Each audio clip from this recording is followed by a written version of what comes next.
Hello and welcome to Premier League All Access with me, Sam Matterface, talkSPORT's chief football correspondent Alex Crook and former Arsenal winger Perry Groves. Loads to talk about after a massive weekend of Premier League football. So here's what's coming up.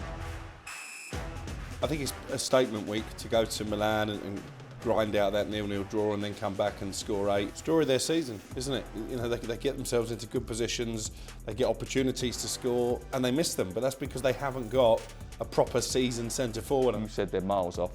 If they finish in the top half, it'll be a miracle. It was uncomfortable at times, but at the same time, I think United showed a bit of grit, a bit of determination, a bit more pride in the badge, which we haven't necessarily seen in recent weeks. Everybody was expecting them to falter, and they didn't. Pep was angry afterwards, furious about it, because he felt that he'd been a little bit let down and Rodri had got dragged into something he shouldn't have done. He's going to get a 3-game rest now. Naive from Rodri, and not the type of behaviour that you'd expect from him. Gabriel Jesus is a top quality footballer, but he's not an elite centre forward. That's the difference. Maddison was quite bullish afterwards and said to us that Spurs are not Spursy anymore, basically. I think he was quietly pleased that Harry Kane went because he can be the main man. They actually play quite well, Liverpool, and quietly and quite assuredly they're starting to rack up points. In a cityless era, this is almost gold standard. Let's kick things off by talking about what is a massive scoreline, Newcastle, Sheffield United. I mean, 8-0, 8 different scorers. It's absolutely crazy, isn't it? I mean, first of all, Paul Heckingbottom, is he still in the job? I think he is. The vibe coming out on Sunday evening was that he is safe for now. Obviously, we know there have been talk of maybe a return for Chris Wilder. Wouldn't surprise me if that happened at some point in the not too distant future, but that's a terrible result for Sheffield United, and it's made me look an absolute mug, because if you remember on the podcast last week, I predicted they might get a point. It was a really bad performance though, wasn't it? I mean, Newcastle were really good, and congratulations to them for being ruthless and racking up the goals. Absolutely what you have to do in that situation. But they were off it, Sheffield United. First 20 minutes, all right. They were, weren't they? They had a couple of chances first 20 minutes. It sounds like Man United and Munich. And then, obviously, when Newcastle got their first goal, Kieran Trippier with his 3 assists. I wonder if there could be a new rule where you get a match ball for 3 assists. Yeah. That's pretty rare, to be fair, in especially Premier League for a games. Fullback as well, with his crosses coming in. I'm not as confident as Crookie about Paul Heckingbottom, because if there's been vibes, isn't there, that his job is in jeopardy, and the players, I think they've got those vibes as well, because... Do you think that's why they switched off? Yes. They were off the pace, weren't they? Yeah, absolutely. Because 3-0 at half-time, you go, right, you're playing for pride, obviously, in the second half. And they lost their shape completely, they lost their discipline. And I know when players are not trying that could be intensity. It doesn't mean not trying running around, but it means your intensity and your application and your concentration levels. And they lost it. So there's too much negativity around Sheffield United at the moment. Okay, lots of negativity around Sheffield United, but not around Newcastle United. There's a bit of negativity around Chelsea as well. That was a big result on Sunday, and the North London derby was an absolute cracker. So let's talk about the Newcastle angle first of all, with the 8-0, 8 different scorers. It shows that Eddie Howe's got firepower. I think we already knew that, but it's a great week for them, isn't it? Does it sort of debunk the myth, really, that they were not going to be able to cope with European football, the extra commitments? I think it's a statement week to go to Milan and grind out that 0-0 draw and then come back and score 8. Obviously, they picked up that crucial victory against Brentford last weekend, which almost felt like it could be a turning point in their season. Would you say 8 different scorers? First time that's happened in the Premier League. I believe that Amanda Staveley actually went into the dressing room and delivered that news of history being made personally. So clearly they're a united football club, and you would expect Newcastle to kick on from now.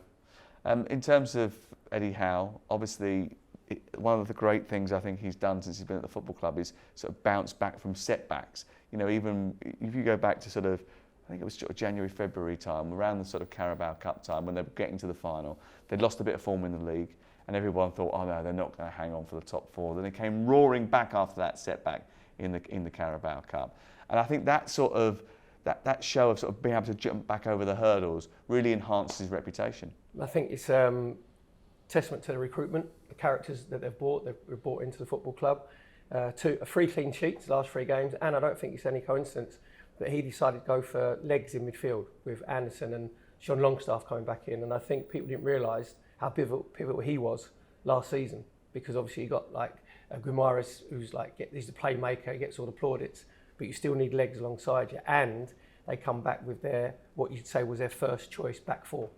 So that's a really good solid unit they've got there. Nick Pope, brilliant midweek in the Champions League. So I think from Newcastle's point of view, it's just stable. He doesn't listen to the outside noise, does he? Because everybody's saying, oh, if Eddie Howe doesn't do very well in the Champions League, they don't get out of the group stages, then his job could be in a bit of jeopardy. But at the moment, it's just quieting down all the noise, isn't it, around Newcastle, and exactly what Eddie Howe wants. Yeah. Have you ever read a book at a football match? Yeah, I have. When I was on the bench for the Gooners. Yeah, to be fair. Every week. Yeah, exactly, yeah. There was a great picture of a young woman who was reading a novel halfway through. She was in a Sheffield United kit. Obviously, it got to sort of 7-0 and she was like, I've had enough now. I'm going to do my reading. I mean, at least she stayed. I thought that was quite, she was sort of stoic. I'm going to stay here. I'm going to watch the rest of it. I'm going to listen to the soundtrack of the rest of the game. And I'm just going to sit and read my book. She might have been doing Sudoku just to keep her brain occupied, which there's no brain activity going on. I think Nick Pope had a book, didn't he, as well, for much of the final hour. Dear, oh dear. Right, I was at Chelsea versus Aston Villa. Aston Villa winning by a 1-0. I think if you look at the statistics, it actually looks quite an even game, and that Aston Villa probably deserved all 3 points. But I must admit, a lot of what happened that was good about Aston Villa happened after Malo Gusto was sent off. Okay, I think it's a 50-50 whether or not you think it's a red card or not. I was a bit surprised the VAR got involved because I didn't know it was a clear and obvious error, but you can argue it either way. Chelsea up until that point, and even after that, had so many chances, it was frightening.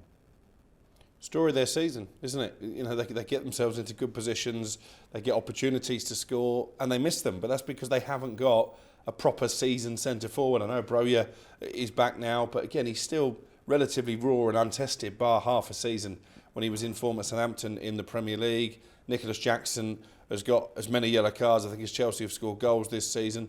Obviously, Nkunku being absent is a massive blow, but they needed desperately that number 9, and I just don't see how it gets better without one. It's negligent. I mean, the Nicholas Jackson yellow card thing is negligent. He knew he was. They've said to him so many times, just be careful, be controlled, don't get yourself in trouble. He's got 5 bookings this season, all for dissent.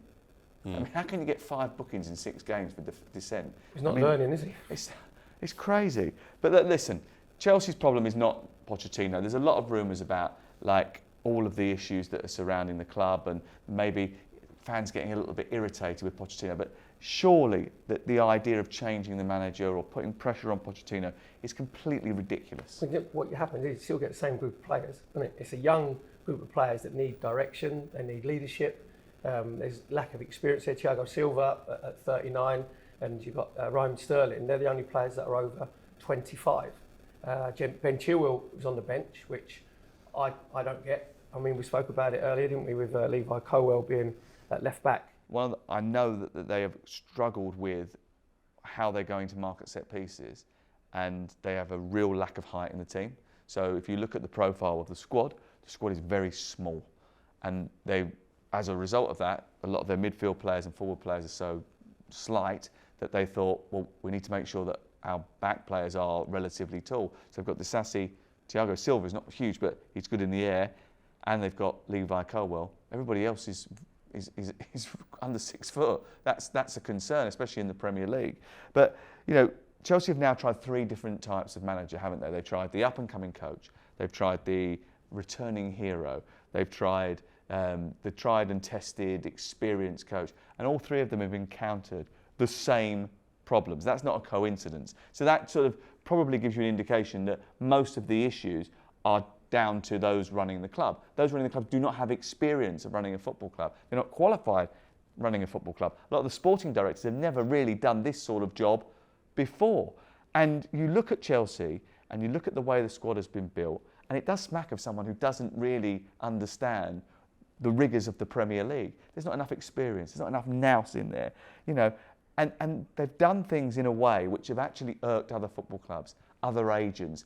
As far as I understand it, there's a lot of people, their reputation in football isn't great now. And there's a lot of people that work in football that don't want to work with them. So if you're thinking about throwing away someone with experience like Mauricio Pochettino, or even considering it for 1 second, Who on earth do you think you're going to get when no one wants to work with you anyway because of the way you've treated people? One player this year, given a tracksuit, told to come to the training ground because they're going to get photographed in all their new gear, and then they pulled the plug on the deal at the last minute, and that player's now at another club. Yeah. Crazy. It's really poor, but also there's been a lot of talk, and Pochettino himself is guilty of this, talking about patience and the project.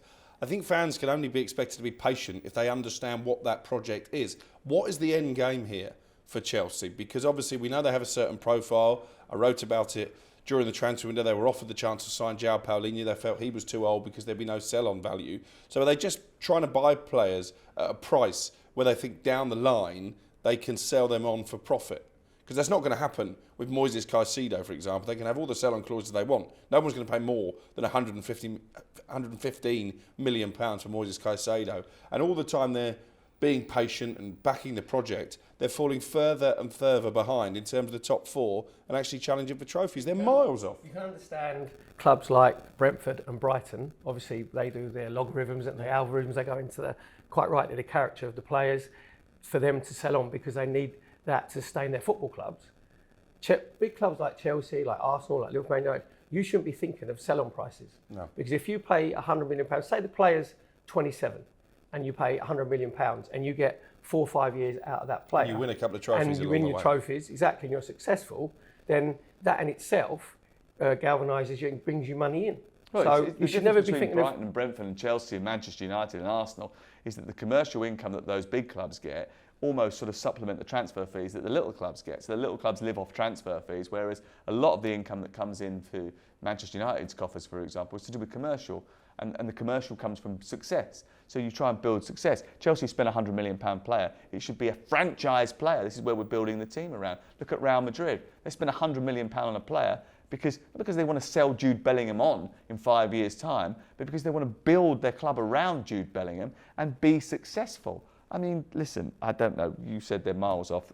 If they finish in the top half, it'll be a miracle. Yeah, and that's incredible. But then, how long does the patience for Chelsea fans go with Pochettino? Because but what else are you going to do? They're going to be replace with the owners. Who's going to work for Chelsea as good as Pochettino now? He's the perfect remit for developing younger players. But then, if you're saying that Chelsea fans are going to be okay with finishing mid-table, well, they're not going to be okay with it, but they've got to have to get used to it. And the organisation needs to tell them exactly what the plan is going forward so that they can at least buy into it. If you don't, it's like everything, isn't it? If you don't know the direction of travel, if you haven't been told, you haven't laid the groundwork for the direction of travel, then people are going to be asking questions. What are we doing here? Yeah, fans will buy into it if they can see what the team is trying to do on the pitch. And if you keep losing, and there's no direction on the pitch, there's no direction. I actually don't think it is that bad. If you look at it and you look at the way they play. The results are terrible. Not just this season, but it's been a long time Let me now. finish what I was going to say. They actually play all right, but they just don't score any goals. And they're much better than last season. I mean, that's not difficult. They're better than last season. But it is just to do with being able to be ruthless enough in front of goal and having that nous. Wasn't that the same accusation to Graham Potter, though? Because his teams are very easy on the eye, wasn't they? And these teams were good footballing teams, but didn't have that clinical edge to them. And that. So it's a long-standing problem that they haven't fixed, even though they spent £1 billion. That's what you're telling me. I'd argue the team that Graham Potter inherited is better than the Chelsea team that Pochettino's got now. Absolutely is. There's no doubt about that in terms of experience in the team. Anyway, enough about Chelsea because that was depressing. Aston Villa, I think, got away with one a little bit actually during the game because they should have been out of sight beaten, but actually did well enough to hold in and then score a goal on the break. Ollie Watkins on the score sheet. It's a brilliant stat with Unai Emery. Yeah. He's never been involved in a 0-0 draw in the Premier League. Is that right? Yeah. It's 82 games. He's a bit crazy on the touchline, Unai Emery. You know, goes through the repertoire of different dance moves when he's jumping up and down. But he probably realised, as you said there, Sam, first half, his team weren't quite at it and Chelsea were dominating possession, weren't they? Right, okay, let's move on because there was a big game on Saturday night for one team in particular who had to win. Oh, it's all right, Crook, don't worry. You've beaten Burnley 1-0 away from home. Just when you thought I was depressed. What did it feel like watching that? Because you did send us a text saying that after seeing the team sheet, you weren't going to watch it. Might not watch it, was what I said. But obviously I did. It was uncomfortable at times. But at the same time, I think United showed a bit of grit, a bit of determination, a bit more pride in the badge, which we haven't necessarily seen in recent weeks. I think there were some standout performances. Johnny Evans, who everybody laughed when they saw that he'd be starting the game. Did you? I did as well. But he was immense. Scored his goal, but unlucky for that one to be ruled out. Brilliant assist for what was a fine winner from Bruno Fernandes. And just the leadership that he showed was what Manchester United have been lacking. I think Reguilón has settled in really nicely and has shown a bit of passion as well. Hannibal ran around in midfield and used that energy to try and galvanise the team. So there were some positives. There were some positives for the first time. I mean, listen, Crook and I are in a situation where if there's straws, we'll clutch at them. The fact that one of your great facets from Saturday night was Hannibal ran around. It's kind of a prerequisite of what the job title is. But anyway, I do think that his energy definitely brought something a little bit different. Evans, I thought, played well. But I think we should also remember two things. Burnley haven't won yet. Burnley didn't play with a centre forward, and let's just be clear, but they should be beating Burnley. It is only Burnley, with all due respect. Yeah, but it was a massive banana skin. Given the week they've had, given the trials and tribulations, everybody was expecting them to falter, and they didn't. Yeah, but that was going to be the story. Everybody was looking at that for Burnley just to start their Premier League season, and they knew that Man United were vulnerable, so Vincent Kompany would have been fancying his chances. I know you said they didn't play centre forward. If you'd have said beginning of the season... They should have gone in front in the first half. They had two great chances to go in front. If you'd have said beginning of the season that Man United's back four would be Dalot, Lindelof, Evans and Reguilón, you'd have thought you'd had a heavy night out and woke up, wouldn't you, the next day and thought, what have I been taking the night before? And I agree with Crookie, though, bringing Hannibal in and McTominay because they needed legs and they haven't had that in midfield. And I think Tom Huddleston, he's going to be in the squad. Here he goes. goes. Loves this guy. But you think as well, you think that with Johnny Evans, he was brought in because Man United were on their pre-season tour, weren't they, in America, and he was brought in to help out the under-21s. And then they decided, oh, you're fitter than what we thought he was going to be. Oh, yeah, you've got leadership qualities. And all of a sudden... And you're actually quite a good footballer, which he already always has he been. Takes responsibility, and then he gets himself in the first team. That was never, ever on the cards. Erik Ten Hag spoke to him afterwards and he said to me that everything's been against us this season. Is that fair? Yeah, I think in some ways you look at the number of injuries, particularly to new signings that obviously he feels will make the team better. You've got off-field situations. I mean, United's handling of Mason Greenwood wasn't life being against them. They just handled it poorly. But you've got the Anthony situation. He's been taken out of the firing line to deal with his own issues, which Ten Hag couldn't have foreseen. So I think he's got a point, and I think it will get better. You know, Amrabat coming on for a few minutes, Varane being able to come off the bench, Mason Mount is closer to fitness. Hoyland again, I thought looked lively. So I'm a lot more positive than Chelsea. Most people It's not difficult. All right. I think Sheffield United are more positive than Chelsea. Everton certainly are. They've started to watch Match of the Day again, the fans, because they got their first victory of the season. They beat Brentford by 3-1. This was a really good performance from Everton, and I must admit I didn't see it coming. I don't think anybody did, to be fair. If you looked at Everton's performance against Arsenal when they were unbelievably passive, then you go to Brentford, and Brentford's home record is outstanding. I think last season they lost 2 games at home. It's the first time they've been beaten at home since April. Yeah, and they've drawn 3, haven't they, of their first 4 games. They haven't won at home this season. So I think that's the mark of respect that teams now giving Brentford when they go to the G-Tech. And I always said with Everton, obviously got Beto, so you have a focal point up front. That gives Everton a chance to stretch teams. You've got Calvert-Lewin obviously coming on and getting his goal. He looked really sharp. I think he had 14 touches, which he didn't give possession away, and 1 shot on target, 1 goal. So it's amazing how quickly it can turn around. And I always said with Everton's midfield 3, with Gay, Onana and Doucouré, they should be able to dominate in that area because they're all 3 of them decent players, all 3 of them have got athleticism, and you've got Doucouré who can then join in and get in a stunning goal himself. Manchester City beat Forest by 2-0. All the talk was about Rodri's red card. Pep was angry afterwards, furious about it, because he felt that he'd been a little bit let down and Rodri had got dragged into something he shouldn't have done. He's going to get a 3-game rest now. Naive from Rodri and not the type of behaviour that you'd expect from him.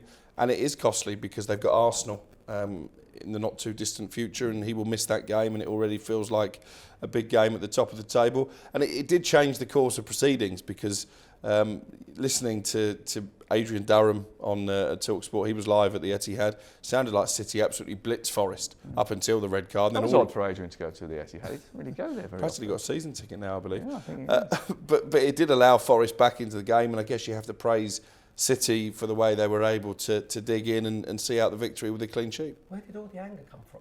I didn't know. 14 minutes, the game was done and dusted. Yeah. And Haaland gets his head up, 2-0 up by 40 minutes. And then you get reports that Rodri's got anger. When Gibbs White, have a word with yourself as well, though, because I know he grabbed him, but thrown himself on the flight, hit on the head with a lift. You know what I mean? Yeah. He was just making absolutely sure the red card came exactly out. right. And then Edison had his forehead to forehead, didn't he? Yes, he Was did. that With Taiwo 1 year. On 1 year, yeah. And you just think, and Pep obviously gets angry. You think, why's all the anger? You've won 6 out of 6. Do you know what I mean? You're cruising. What is it you're upset about, guys? Come on, let's sit down and talk this through. Perhaps they just want to get themselves angry about something because no one else is making angry when they're playing against them. Maybe they were bored. Yeah. There is a danger of this, isn't it? That they sort of creep away from everybody and no one really notices that they've already won the league by the time we get to Christmas. The Arsenal game is huge. I mean, Rodri's obviously going to be suspended. And Arsenal got Bournemouth before that, so they've got to make sure their attitude's right. But if Arsenal get beat by Man City and you go 7 points behind, I think that rules Arsenal out the title race. So from Man City, and I think from the Premier League's point of view, if it wasn't for Man City winning it, if you look at the top, obviously like Liverpool. Are you trying to Spurs, get us all to be Arsenal supporters for that day? Is that what you're trying to do? for that game, like everyone was at the end of last season. Yeah. But even then, like Liverpool, we can talk about in a minute, just being quietly in like really good form. So we want the Premier League to be as competitive as possible. Absolutely. Liverpool, I think, are the closest challengers at this moment in time. We'll get to them in just a second. But let's get to that North London derby because it was an absolute belter. Oh, it really was, wasn't it? What a great game of football. A couple of disappointing things. Obviously, Jorginho's mistake, but Declan Rice's injury, how worrying is that? Because actually, back pages of some of the papers today, Times saying Rice gives Arteta an injury scare. That would be a big scare because he was really important in that first 45 minutes. I think it was a big turning point when he didn't come out for the second half. Perry alluded to it when we were doing the game for the Sunday session that Arsenal just didn't have the same energy, the same legs in midfield without Declan Rice. I think it exposed their lack of squad depth a little bit, the changes they make, because Havertz didn't really make much of an impression. You say squad depth, they've been a little bit unlucky with injuries, haven't they? Because of Urian Timber picking up that big injury. He's not a midfield player, but what he allows them to do is he can play in other positions, which allows Zinchenko, for example, could have played more centrally, and he does wander into midfield from full-back anyway, Timber. Yeah, and obviously they lost Martinelli and his replacement Trossard. A big leap of faith shown in Fabio Vieira. Maybe the game just looks a little bit too big for him at times. And you look at the opportunities that Arsenal spurned. Again, if they'd have spent £65 million to sign an Ivan Toney type player, I know he wouldn't be available at this moment in time, rather than 65 million on Kai Havertz, I think that changes the dynamic of the Arsenal team, because Eddie Nketiah is not someone who's going to bang in goals in the Premier League on a regular basis, and Gabriel Jesus missed a huge chance at 1-0 as well that probably would have put the game to bed. Could they sign Ivan Toney in January?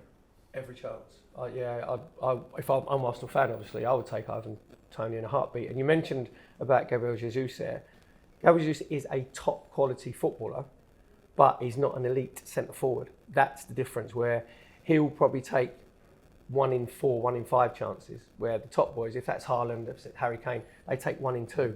And you saw it was brilliant closing down, because James Maddison was getting a bit frustrated because Declan Rice was keeping him out of the game, and he started to drop a bit deeper. So when Jesus actually goes and closes him down, the centre forwards who have that calm brain, they take another touch where you just calm yourselves down, but he didn't. He snatched it, hit it over the crossbar, and that was at 1-0. As Crookie said, that goes to 2-0. But as I've got to say, it pains me to say it about Spurs, is they have an edge about them. Everybody says about Postecoglou, he's affable character, he's very calm, but he's got that edge about him as well. And in the first 2 or 3 minutes, Udogie went steaming in, didn't he, on Bukayo Saka. Porro went steaming on Jesus to say, right, we're going to set our stall out here and set our marker. So there is even though Spurs are playing front foot attacking football, there's a bit more resilience about them. It's entertaining. Listen, 2 goals. Maddison almost gave a chance away to Gabriel Jesus, didn't he, in the first half. Then Jorginho did give away an opportunity to Tottenham, which they ended up scoring through Son from the equalising goal just seconds after Arsenal had gone back in front.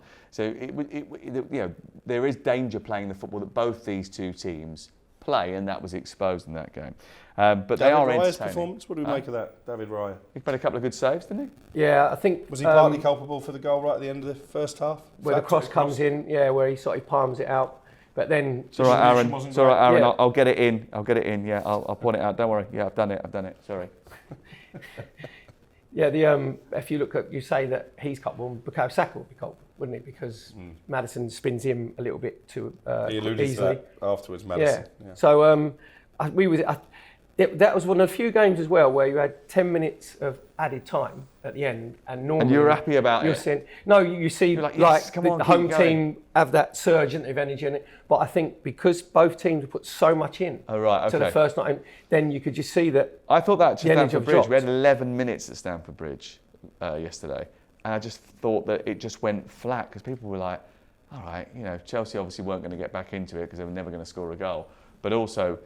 Villa were knackered as well. It just gone on too long. I do think over the season it is going to take its toll. But also with Chelsea fans, there's only so much you can see if your team keep running through, having shooting practice and not scoring. They stopped getting up afterwards. That's the worst thing. When you're sitting in your seat and someone goes for a goal you surge and you're forward. up like that. Yeah. In the end, everyone just sat there and just went, he's not going to score. Got their books and they're knitting out. Was it? Yeah. Someone's got another book. They borrowed that book off that girl at War and Peace. Sheffield United. You could finish War and Peace by the time Chelsea might score. Okay, one thing that made Crook quite uncomfortable, and he still hasn't dealt with it yet, is that when he speaks to Ange Postecoglou, Ange won't look at him. Yeah. No eye contact. It's an odd one, that. Yeah, I spoke to him a couple of weeks ago, and he did it to me as well. Yeah, and he did it on television last night as well. He is a very affable guy, we know that. His press conferences are very entertaining, but when he's answering a question one-on-one, he stares at the floor. I'm not sure what that's all about. Why don't you just go, Ange, back in the room, mate. Ange. Is that because you're so big, though, that big Ange is a little bit intimidated by you? Well, if he did it to you, though, then that sort of... But I just thought he was looking at me because he was looking down.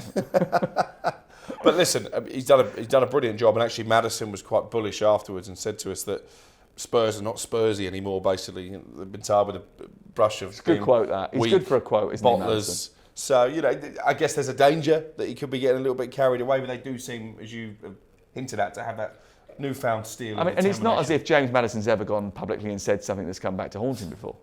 But to be fair to him, he is thriving on the number 10 shirt. We knew he was. Yeah, because I said before, I think he was quietly pleased that Harry Kane went because he can be the main man. And you mentioned about the mistake that he made when he got closed down by Jesus. He didn't stop wanting the ball. No. There's a difference in, when people say about how tough you are, you can be physically tough, but you can be mentally tough as well. But he's got character. He's got character. Listen, he's a resilient guy. If you look back, even that tweet that he sent out having a go at the guy who said they were going to get relegated, he said it's not going to happen, watch the game, and then they got relegated. He's had the thing with the roast dinner which came out the last couple of weeks, and then he sat down with Emma Saunders and did an interview literally about taking the mick out of himself about saying what he said about being the showman at a roast dinner. He doesn't care. He's that sort of guy, and that sort of expression is exactly what Spurs fans are tapping into at this moment in time. They can look at him and they can think, we can pin our hopes on him because he will come up with great moments. I think he was terrific for the goal. Well, yeah, both goals really. I mean, in different ways. Brilliant feet for the first goal, and then the speed of mind for the second goal. Some players might have gone for glory, taking it on themselves. He slotted it perfectly for Son, allows him to score first time. It was the weighter pass for Son, hit it first time. As we could have a talkSPORT roast of James Maddison. He'd love it, wouldn't he? The actual roast, not roast dinner, a roast. A roast. He'd centre attention and everybody just slaughters him. Yeah. He'd love it, wouldn't he? Maybe you could sell that to him. It's funny that you've come up with that, the former Arsenal winger. Well, I used to get roasted by 50,000 Arsenal fans. You know what I mean? Liverpool 3, West Ham United 1, full-time score from Anfield. There was a bit of sit back in this game, and that BeIN ended up scoring an equaliser just before half-time. But actually, after Salah had put them in front and then they went through the gears again, they actually played quite well, Liverpool. And quietly and quite assuredly, they're starting to rack up points. And they are now 16 points from 18 games. That's an impressive start to the season. If Manchester City weren't involved, I said it yesterday, in a City-less era, this is almost gold standard. And they haven't played that well. And they're integrating Darwin Núñez into the team. To be fair to Perry, when he saw the team sheet, he said he'll score today. He did, and he scored an excellent goal. McAllister looked back to somewhere near his best after maybe an up and down start to his Liverpool career. But there was a big moment, again, in terms of officialdom in this. Jarrod Bowen, I think that's a penalty. Perry? Yeah, I would agree. Yeah, I think it's definitely a penalty. You do well to get them at Anfield, to be fair, didn't you? Not saying that big teams get the thing that go for it. So why do you think it wasn't given? Again, we're going to talk about this. We probably talk about handball. I think the inconsistency is concerning because we've seen VAR checks, we've seen penalties given for those kinds of incidents. So I'd love to know why the PGMOL deemed that wasn't a penalty. There was enough contact for me. Okay. Elsewhere, Brighton beat Bournemouth by 3-1. Brighton up to third in the league, and we've done a lot on Brighton, so we won't go into it too much. But wow, third in the league, playing great football, scoring goals. Ferguson was back after missing a midweek. Dunk was back. That's important for them. They actually did very well to come back from a goal down in that game as well. Iraola's got a few more problems. It hasn't really clicked for him yet. You could see it. I think sometimes that the methods are working, but I just think that it just hasn't really sort of got it up to speed yet. They haven't got up to speed. They've had a difficult fixture list as well, I think, Bournemouth. I think they'll probably be okay soon. Crystal Palace 0, Fulham 0. Was pretty dull, really. Enough said. You were at Luton versus Wolves, weren't you? We both were, yeah. On Saturday afternoon. Well, there was one big incident from this game that everyone is talking about, and it's the handball that gives Luton the equaliser. Gary O'Neill's furious about it. Luton Town delighted about it. You weren't happy about it, first of all, were you? No, I wasn't. And I know you're going to tell me that in the eyes of the law, probably the right decision was reached, but I think the law needs looking at because it's almost impossible. Actually, Ange Postecoglou made this comment in relation to the Spurs penalty, which I think was a penalty for Arsenal for handball against Romero, but he was saying the only way we're going to stop giving away penalties for handball is if you create armless defenders. So the Wolves player, João Gomes, is trying to block a shot. Therefore, I think his arms have to be outstretched to get himself into the right position to do that. Then the ball cannons off his leg and goes onto the arm that is already in an unnatural position. I think it's really harsh. You haven't solved that right, though, have you? Because what you've done is you've gone like that and like that, when actually he went in to block it like that with his arm in the air. And that's the key issue here. So you just have your say, and I'll explain to you what's troubling me a little bit about all of this. My issue with it, and I know that the actual law says that it's a penalty, so you can't blame the referees, you can't blame VAR, but Gomes up isn't in an unnatural position because as you've got to have balance, and you're going to close down, so you can't then think about where you can put your feet to close down, where you can put your arms. And but it's not an unnatural position. That's not in the law. It's an unnaturally bigger. But it's not. You're making your body unnaturally bigger, and they deem that. And I think this is the key thing, right? I don't think any of us sitting in this room right now, most people watching, think that's a penalty. No, I don't think anybody thinks we want that to be given as a penalty. I spoke to Alan Pardew on Sunday night, and he was like, if you're football people, you know that that's not a penalty. And I understand his sentiment. I understand where he's coming from, and I totally and utterly get it. But we've got to get away from what you want for it to be a penalty, what you want to be a penalty, and what I want to be a penalty, and judging the referees by our standards of what we think the law should be. The actual law itself is how we can only judge them, right? The referees are given a law book by the IFAB. The idiots that write it are the ones who should be the victims of our ire, right? Changing the laws as much as they have done over the last 5 years, which has confused everybody. The idea that they try and come up with such a prescriptive description of handball and offside so that every referee has to be a robot. Again, those things just cause people a problem when common sense is probably the best thing that a referee can ever have. Instinct, feel for the game. They're taking all that away and making it almost like you've got a checklist for every single incident. Now, the fact is that the law is pretty clear, and I think if you've got a situation where you've got a player going in and their arm is up here, it doesn't matter if it hits another part of their body, it's going to be given as a penalty. Whether you like it, you don't like it, the law will state that that is going to be the case because his arm is there before he goes in for the challenge. So even though it's deflected off the thigh, it doesn't precipitate a change of direction because the arm is not changing direction. It's still there, and it could have blocked the shot whether or not it came off the arm or not. So just take away unnaturally then. Well, there's loads of things that you can do to make it more simple. Because you say if you've Is it deliberate? Bigger. No, you just say, is it deliberate handball? And then it's a referee's judgment. Back to the old days. Yeah, to make it whether it's a deliberate handball. That seemed to work okay, didn't it? Yeah, not wrong. Give them the opportunity to have common sense. Yeah. But I have to say, the referee, Josh Smith, that was only his second Premier League game. Did well. And he refereed the game. We do Men in Black, don't we, on the Sunday session. He refereed the game really well, and he gave the two big decisions. He gave the sending off and the handball. He took responsibility and gave it in real time. So I don't think it's any coincidence that he's come up from the Championship and he's prepared to make the big decisions because he's not used to VAR, obviously, in the Championship. And then obviously VAR backed him up. So I thought he refereed the game really well. I think the other thing we have to get away from is this complete disparity between one league and another, right? Especially for the teams in Europe. Yeah. Manchester United had a handball given against them in Munich the other week, which was, no one's ever going to give that as handball. Yeah, but don't you think in Europe they just go, hits the hand, penalty? Exactly. That's what they do. But it can't be different in Europe than it is in the Premier League. You can't have two sets of rules. You can't have players that play on a Tuesday and on a Saturday under completely different interpretations of the laws of the game. But there's always been that though, Sam, because even when you play in European leagues, the physical sometimes but they've got to get closer. Like studs up, or they're not. It's got to get closer. As keen to let the game flow, are they? They give fouls in Champions League that you'd never give a foul in the Premier League. So even that's different, the way that referees. But all that's got to get closer. And actually, in La Liga, there's too many sendings off. Like sending off every game and every week in that competition, and it was almost like 5-1 to the Premier League, I think, last year. And they were like, look, we've got to bring that down. I think the Premier League have gone up a little bit on that and sort of come closer together because it was just the disparity was too much. Anyway, thank you very much for your analysis. Always insightful to have you both alongside me here in the studio. Back next week. Irony, do you think there? It wasn't very sincere. Just a it touch wasn't. Of irony. You were late and you didn't bring coffee, so you're in massive trouble. That's the producer's job to get the coffee. Hierarchical.